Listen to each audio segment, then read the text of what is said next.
Bonjour, donc je vais essayer de parler d'un aspect du changement climatique qui est lié à ce que vient de dire Jean Jouzel, qui est celui de l'adaptation à la part des changements qui est devenu inévitable.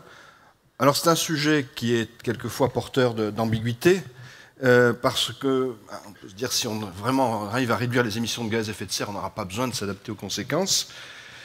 C'est un sujet qui a malgré tout un intérêt très fort, et c'est de ce point de vue-là que je vais l'aborder, c'est celui de permettre peut-être plus facilement une mobilisation citoyenne en favorisant des approches régionales, territoriales, qui sont plus proches des gens.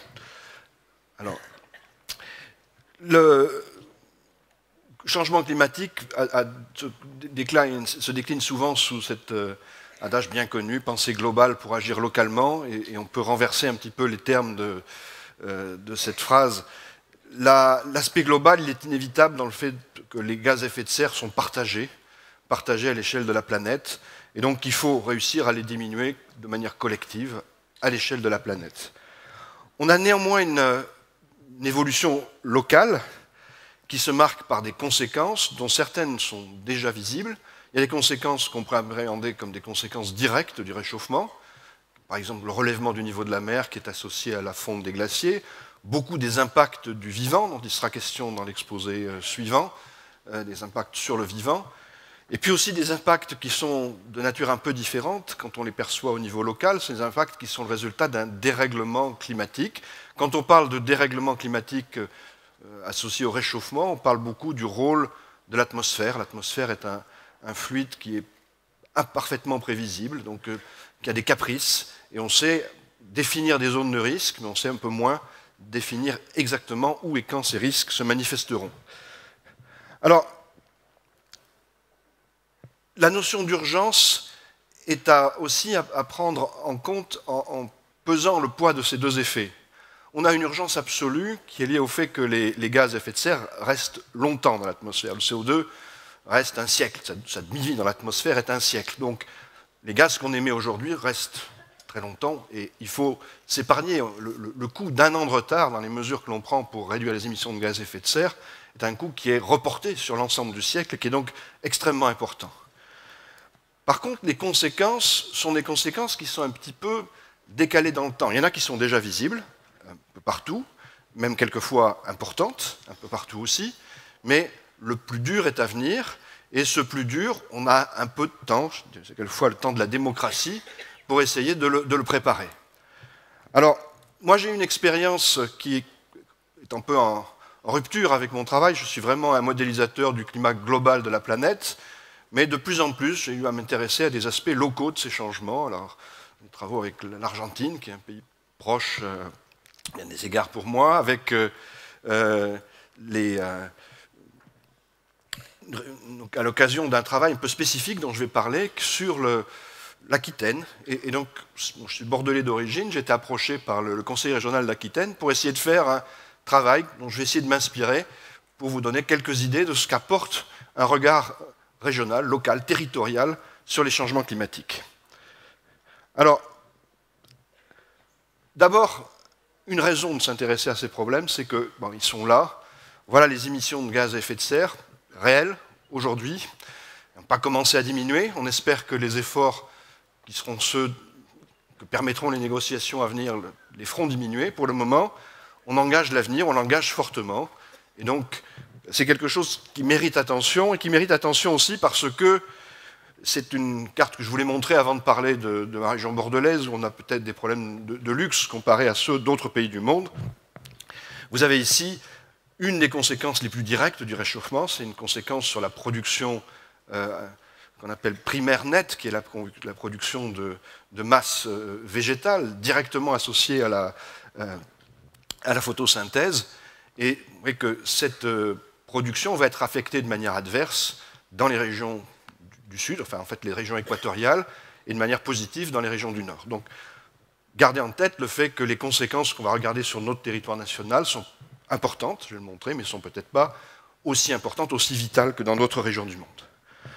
Alors le travail qu'on a fait, c'est un travail qu'on a calqué un peu sur le rapport du GIEC, auquel j'ai beaucoup participé, c'est-à-dire essayer de mobiliser les connaissances qui sont celles du milieu académique sur les conséquences du changement climatique en Aquitaine. Alors, le milieu académique, ce sont des universités, c'est le CNRS, c'est l'IFREMER, c'est les agences de bassin. J'ai eu la grande surprise, dans une région que je connais pourtant bien, de trouver une centaine de participants, très rapidement, qui étaient des chefs d'équipe. Et on a fait un livre, que vous avez la couverture à la droite de l'écran, qui est un livre qui a été publié, vendu très bien, suivi par la presse locale de manière très, très effective, et il a distribué à tous les élus locaux, donc, et rassemblant près de 150 auteurs. Et je pense que cette mobilisation en fait, d'un savoir qui est payé par l'argent public et qui est disponible dans nos universités est déjà en soi quelque chose qui m'a paru très intéressant. Alors, quand on essaie de regarder ce que l'on peut faire de ce savoir académique, moi, j'étais surpris de voir qu'il y a beaucoup de problèmes très concrets qu'on peut se poser et qui renvoient à des débats qu'il est temps d'avoir lieu, que l'on peut avoir lieu, et que l'on peut poser de manière, disons, dépassionnée à ce stade. Alors, j'ai pris 2 exemples seulement. Il y a une quinzaine de chapitres dans ce rapport, et puis j'essaierai de conclure de manière un petit peu générale à la fin. Alors, le premier exemple, c'est celui de la montagne. En Aquitaine, on a des montagnes qui sont partagées avec la région voisine du Midi-Pyrénées, et ce sont donc les Pyrénées qu'on appelait autrefois les basses Pyrénées, mais qui sont quand même assez hautes et qui sont en fait un lieu de pratiques agricoles très traditionnelles, de pratiques nouvelles qui sont enfin, pas si nouvelles que ça, l'hydroélectricité, le tourisme, et le changement climatique va apporter des bouleversements considérables dans toutes ces activités, donc dans la gestion du paysage, et on sait que le savoir scientifique, mais aussi l'implication des élus régionaux, mais aussi l'implication des associations, l'implication des citoyens est nécessaire pour essayer de redéfinir les choses de manière collective. Donc c'est un exemple où, effectivement, le changement climatique, l'adaptation au changement climatique est un levier, mais qui peut être aussi un levier de politique territoriale dont l'objet sera de réduire les émissions de gaz à effet de serre. Donc d'avoir des co-bénéfices, comme on dit maintenant,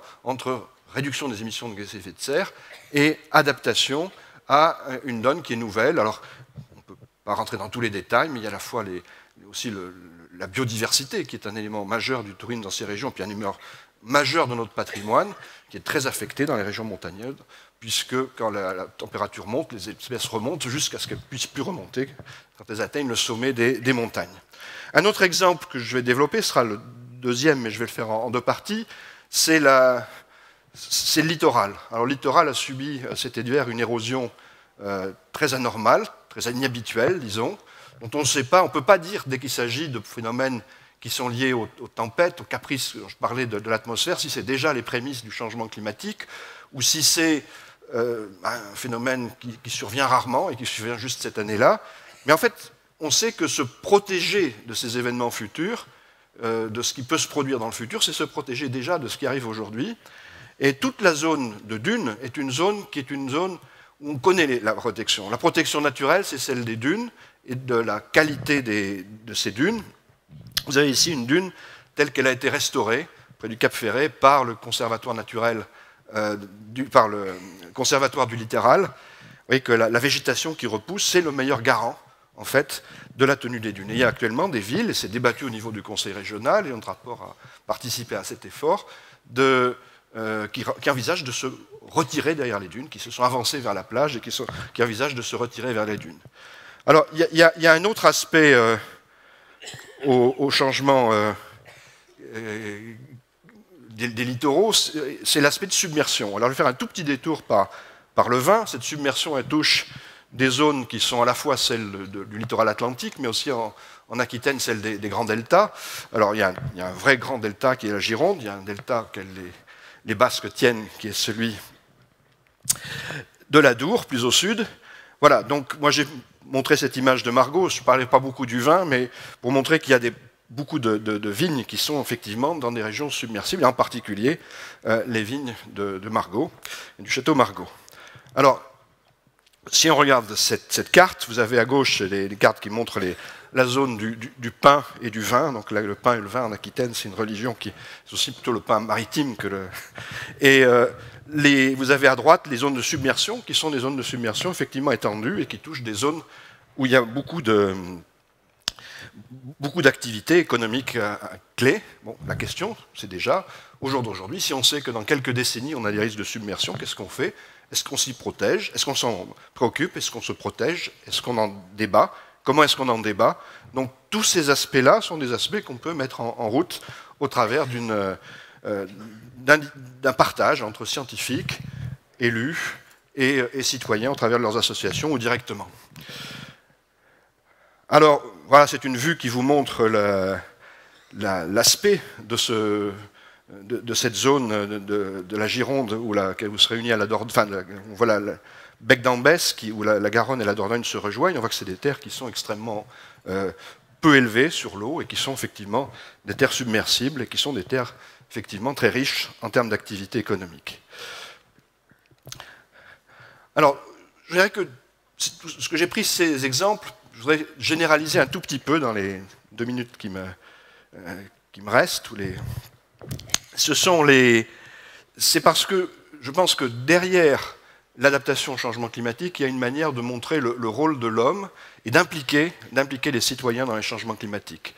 Alors, pour juste illustrer ça, un exemple qui montre que c'est vrai partout sur la planète, ça c'est une image de la foule qui était immobilisée par le gel et par l'arrêt des trains en Chine le jour du Nouvel An, en 2008. Vous voyez que c'est immédiatement la nature s'impose à l'homme. Donc il n'y a pas beaucoup d'humains dans les transparents qui précédaient. Donc je voulais insister sur ce rôle de l'homme dans tout ce dont on parle. Et je crois que ces problèmes territoriaux sont vraiment des problèmes qui peuvent permettre une mobilisation citoyenne. Alors moi je l'ai vécu dans ce rapport, j'ai fait ça un petit peu en marge de mon travail normal, mais j'ai senti, parce qu'il y a une adhésion à une identité régionale qui est forte, une adhésion à ce que représentent des territoires qu'on connaît, qu'on aime, senti qu'il y a eu une mobilisation extrêmement facile. Je vous dis,